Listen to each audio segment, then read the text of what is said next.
خاموشی بہت مدد کرتی ہے، مگر سکوت کی تلاش میں آپ کو اس کی ضرورت نہیں ہے، کیونکہ اگرچہ شور بھی ہو تو اس وقت بھی آپ اس شور کی تہ میں موجود سکوت سے آگاہ ہو سکتے ہیں۔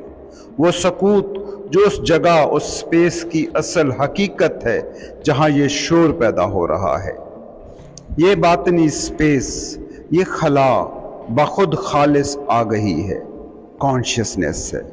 آپ اس آگہی سے آگاہ ہو سکتے ہیں جو آپ کے حواس کے تمام ادراکات، آپ کی تمام سوچوں کے بیک گراؤنڈ میں موجود ہے۔ جب آپ اس آگہی سے آگاہ ہوتے ہیں تو اسی سے جنم لیتا ہے باطنی سکوت۔ یہ بات ہم پہلے بھی کر چکے ہیں کہ خاموشی کوئی چیز نہیں ہے، بس مددگار ہے جو آپ کے اندر سٹلنس پیدا کر دیتی ہے۔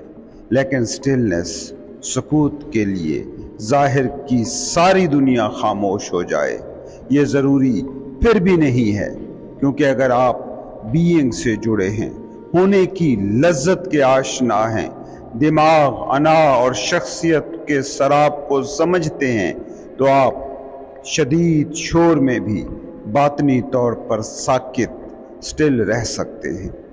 اس بات کو سمجھیں کہ حقیقت آواز نہیں ہے، حقیقت ہے خاموشی۔ آواز پیدا ہوتی ہے کسی میڈیم کے ذریعے سے، خاموشی کے میڈیم سے آواز تخلیق ہوتی ہے۔ اس فضا میں خاموشی پہلے سے تھی، بعد میں بھی رہے گی۔ آواز ابھی پیدا ہو رہی ہے۔ خلا اور خاموشی حقیقت میں ہیں، مکان اور لفظ یا شور ہے جو تخلیق ہوا ہے اور جو مٹ جائے گا۔ یہ جس مکان میں آپ بیٹھے ہیں، یہ مکان مادے کی شکل میں آج، کل یا 100 سال بعد یا لاکھوں سال بعد مٹ جائے گا، مگر وہ سپیس، وہ گنجائش، وہ خلا، وہ ایمٹینس، وہ نتھنگنس جس کو اس وقت یہ مکان گھیرے کھڑا ہے، وہ ہمیشہ ہے، ہمیشہ رہے گا۔ ٹولے کہتا ہے کہ شور میں بھی سٹل ہوا جا سکتا ہے۔